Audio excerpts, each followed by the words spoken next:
You'd never know it by looking through my channel, but I have done a lot of CMF series over the years. And with an average of 20 minifigures per video, some will have aged better than others. They might deserve a second look. And that's what I will be doing today. Looking at the first designs of my LEGO characters to see what worked and what didn't, and hopefully improve on them in very tangible ways. And with Tears of the Kingdom on the horizon, no better place to start than with my favorite video game franchise, The Legend of Zelda. Specifically Link, Zelda, and the champions from Breath of the Wild. No, I am no longer insane enough to do a full 20 character video. Ask me tomorrow and I might be. So think of this as a bridge between a longer series and a minifig mini-vid. We cool? We cool. The first Link really does hold up remarkably well. It was the first character I drew for the 2019 Zelda series, naturally. And while a little rudimentary, it would still work today. The old tunic and the hair design are the best examples. The face is a little too generic, stern, and I'd say lifeless for Link. But the real downfall is in the Master Sword and the Hylian shield, that look incredibly flat and far too chunky for the legendary weapons. These would be the things to improve. New Link? Well, you've all seen him before. Twice, in fact, being created for the 3-year anniversary series and repurposed for Smash 64. I'm still incredibly proud of him, so saw no reason to reinvent the wheel for a third time. He feels 3D and present in a way the first attempt didn't, especially with the new sword and shield.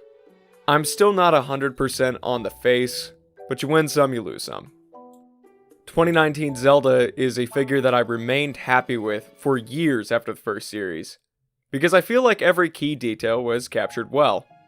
The Zelda series is when I first really started to get a handle on designing new pieces to fit the LEGO confines, her hair being a shining early example. But sometimes you just need some of that razzle-dazzle, and voila! New Zelda.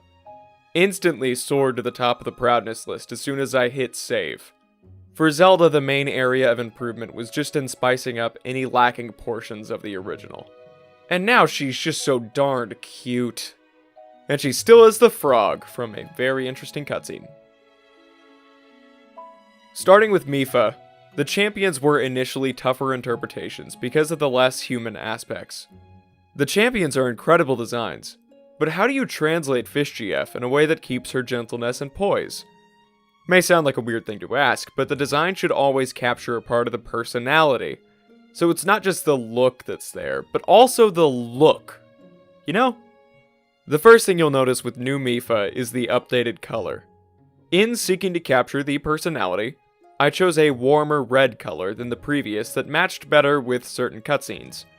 Her trident was an absolute pain in the butt to draw, but I wanted to make sure each champion had their iconic weapon alongside them. Finally, I worked very hard to draw her face with Mipha's ever-present gentle glance, as she patiently waits for Link to stop eating a rock. Doesn't it look delicious? Why don't you dig in, little guy?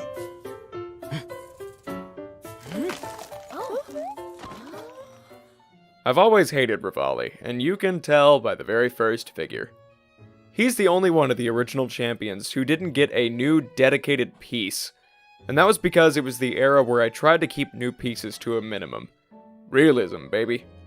Thus, Revali has a Chima Phoenix head, which sort of works if you squint, but not with any kind of scrutiny.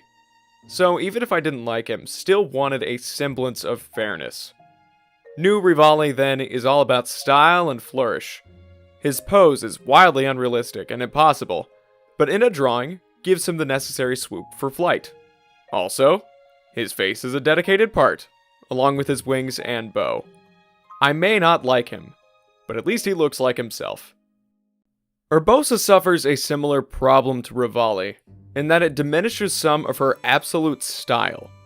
Urbosa is fierce, powerful, other adjectives I shouldn't list, and the original figure is very static. The colors are a little off too, making her look muted. So the mandate for new Urbosa was to be flashy. This Urbosa is much more vibrant than the previous, with a more dramatic color scheme and posing stance to sell her confidence. Also, her skirt is the right shape this time, no idea where the stair-step pattern came from. And finally, Daruk. Oh, Daruk. I had no idea how to effectively draw larger characters back then, and big figs terrified me. So the haggard torso became a catch-all, and it just does not work for Daruk at all. To old Daruk's credit, I like his head and beard, but everything else is just yeesh. The stance, the weird arms, the weapon that looks nothing like the Boulder Breaker. Out of all the champions, Daruk deserved a complete redux, and he certainly got it. Halfway between a big fig and a minifigure is a new Daruk, and gosh, I love him. The logic of his body is that it is to be shaped like the Axel torso, with the big fig Thanos head on top with an extended waist for regular legs. And he now has an accurate Boulder Breaker, which is totally there, and not obscured out of laziness, no siree. New Daruk looks awesome. Not much to add. There's the champions. I think they really speak for themselves as a new cohesive unit, and I'm glad to revisit them. And man, it's been a while. This is a purposefully smaller and much more casual video, just to show you all that, yeah, I'm still alive and still working on stuff. All goes well, you should have a much longer video about a topic I love coming soon. But for now, I hope you enjoy. And if there's any CMF series you'd like me to revisit in this same way, just let me know down below. And I will probably have a similar sized Zelda video coming out closer to Tears of the Kingdom of more characters that I didn't have in the first series. So, like, comment, subscribe. Ring that... No, I'm not going to say that. And until next time, later.